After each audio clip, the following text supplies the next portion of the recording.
Dr. Abdii Alamaayyoo jedhama. Ogeessa raadiyooloojii yookaan ispeeshaalistii raadiyooloojiiti. Har'a kan nuti kaafnu faayidaa qorannoo fayyaa yookaan yaala fayyaa kan jennudha. Qorannoo fayyaa jechuun namni tokko dhukkubsatee yookaan osoo hin dhukkubsatin kan inni mana yaalaa dhaqee haala qaama isaa keessatti jiru ittiin ofii adda baasu qorannoo fayyaa jechuu dandeenya. Kana jechuun dhukkuboonni hedduun mallattoo mataa isaanii qabu. Dhukkuboonni mallattoo hin qabne immoo jiraachuu danda'u. Kanaafiyyuu mana yaalaa deemnee meeshaalee garaagaraa fayyadamuudhaan kan ittiin adda baafnu jechuudha. Faayidaan isaa maali? Tokko edda dhukkubsatanii booda dhukkuba qaama keenya keessa jiruuf furmaata barbaaduudha. Inni kabraa immoo dhukkuboonni tokko tokko otoo mallattoon argisiisin yeroo dheeraaf turuu danda'u. Dhukkuboota kanaaf osoo isaan qaama keenya haalaan hin hubiin yookaan dhiibbaan taaneef kan saaxiliin dura dhukkuboota kanaaf ittiin adda baafnee ittiin qophaa'u jechuudha. Fakkeenyaaf haati tokko yookaan dubartiin tokko umuriin ishee waggaa 30 ol yoo taate yeroo tokko dhattee mirmara harmaa yookaan yaala harmaa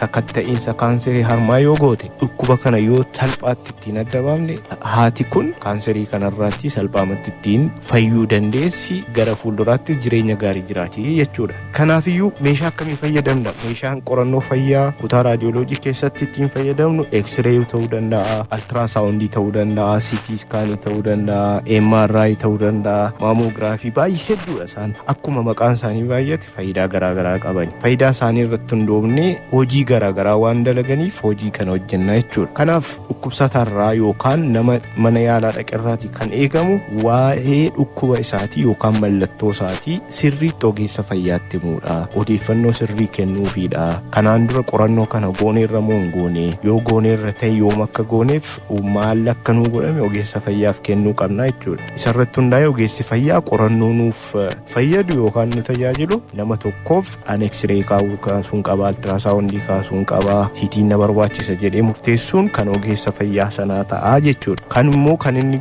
baay'ee heddumminaan kan inni gargaaru fayyina keenyaaf keessumaatii wannoota calarii qaban akka X-ray, maamoogiraafii, CT scan qaban kan irratti namni kan inni of eeggannoo guddaa gochuu qabu ogeessa fayyaaf infoormeeshinii ga'aa kennuu yoo barbaachisaa ta'e qofa argame qofa wanna kanatti fayyadamuun dirqama keenya ta'a jechuudha. Inni immoo wanta nu murteessa sirriitti fayyadamu jechuudha. Ogeessonni fayyaas immoo akkuma kana meeshaa qabanitti fayyadamanii nama sanaan maaltu barbaachisaa yoo maal hojjedhee fi nama kana fayyadaa dhukkuba nama kanaa ittiin adda baasaa jedhee itti fayyadamuu qaba. Inni dabalataa meeshaaleen fayyaa yeroo ammaa jiran kun dijitaalawoo yookaan bifa daataatiin waan hojjetaniif ogeessi fayyaa naannoo kana irratti jiran murtaa'oo yookaan xiqqoo wanta ta'aniif ogeessonni kun bakka jiranitti karaa dijitaal siistemii yookaan teekinooloojii fayyadamnee bakkaa bakkatti sochoosuu dandeenya. Fakkeenyaaf X-ray, CT, MRI biyya kamittiyyuu erginee nama tokko biratti erginee dhibee nama sanaattiin adda baasuu waan dandeenyuuf walumaa galatti